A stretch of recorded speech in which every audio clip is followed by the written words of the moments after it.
friends, welcome back. Chris here today, enjoying the air conditioning that the heavens have provided for us because it is hot in Louisiana. Today, my friends, we're going to be talking about a childhood favorite film of mine from 1992. This is a film called Split Second, directed by Tony Maylam. Now, this stars Rutger Hauer and Kim Cattrall and a few other prominent English actors like Pete Postlethwaite and there's another guy, can't remember his name right off the top of my head. But this movie, you know how when you're growing up, that's the thing kids today will never understand. They'll never get this, what I'm about to say to y'all. You know how growing up, everybody had those movies, those semi-obscure films that either friends told you about or your family already had them on VHS, and you just watched them over and over because that's pretty much the only thing you had. You didn't have streaming or cell phones or anything like that. And so whatever you had in your VHS collection was your viewing selections, your viewing options.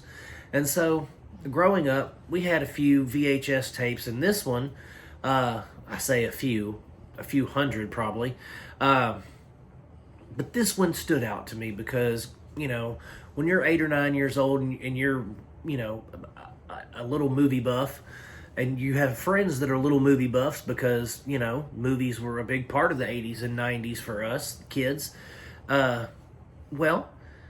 you find little hidden gems like Split Second, because that's how I discovered my favorite movie of all time, Predator. I had a best friend in like 3rd or 4th grade that was like, "Man, you seen Predator?" And I'm like, "No, what is this movie?" And you can just imagine 8 or 9-year-olds talking about the Predator in school, but so that's how Split Second came about to me too. Had a friend that said, "Hey man, you seen Split Second?"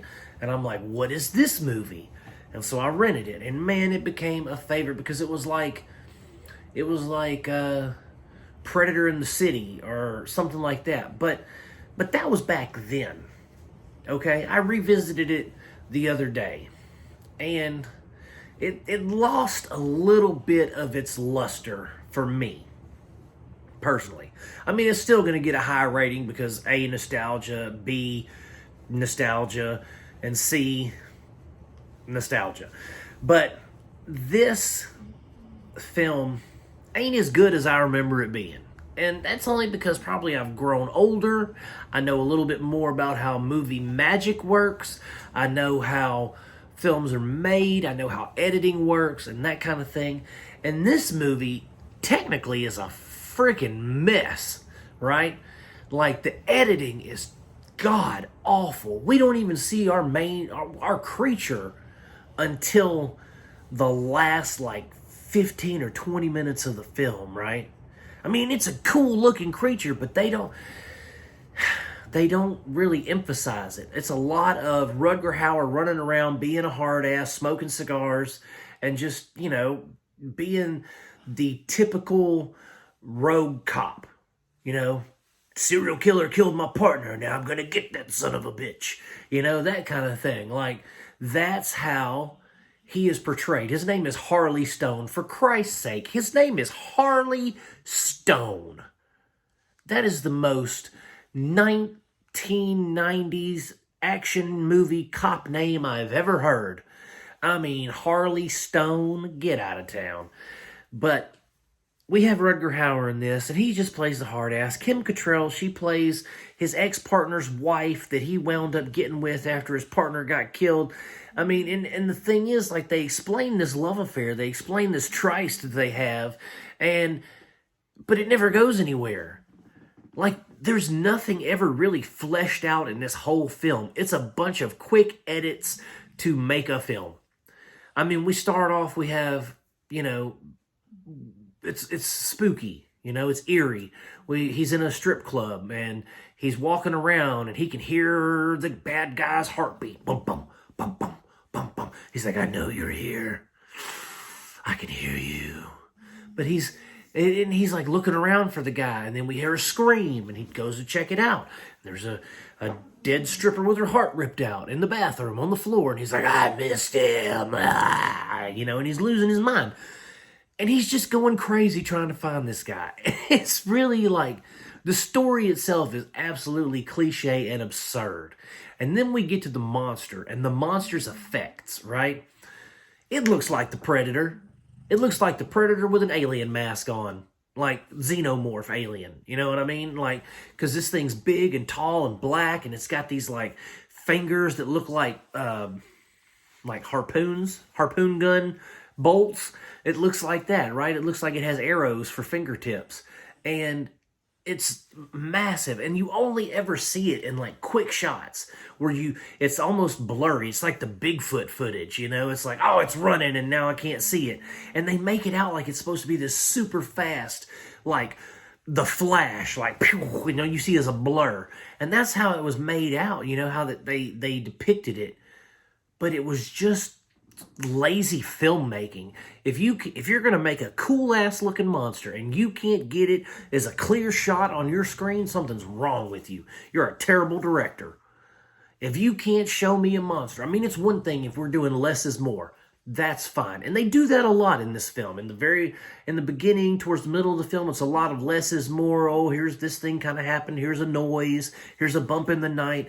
They do that. But then, as they get towards the climax of the film, and we really start to get into the meat and potatoes, where we're fixing to see the monster, there's going to be an epic battle between good and evil at the end. They drop the ball, and we get this monster in like little flash tidbits, and we never really see the full monster until the final shot. And even then, something happens, and we don't get to see the monster in his glorious entirety. And if I'm being honest, the monster's cool looking. Cool with the design, cool creature design and concept, but they just dropped the ball with how it's presented. This whole movie, after rewatching it, felt like just one big dribble. It was just, they were constantly dropping that ball, just dropping it, because the editing is terrible. The acting, I hate to say it, it's terrible, but it's terrible in a good way. Like, I think they all know this movie ain't some kind of like passion project. It's not somebody's baby. It's just a studio movie, probably to piggyback off of Predator 2, because it came out around the same time. And so, Rutger Hauer, he hams it up. He's over the top with his acting. And that's what makes him so lovable in this film, is the fact that he's just ridiculously over the top. Everything is, he's a hard-ass cop, cigar smoking, Pepto-Bismol, coffee drinking, just, he's that typical police cop from, an action movie in the 90s. And I dug it. But everything past that was just, it felt like a really big missed opportunity.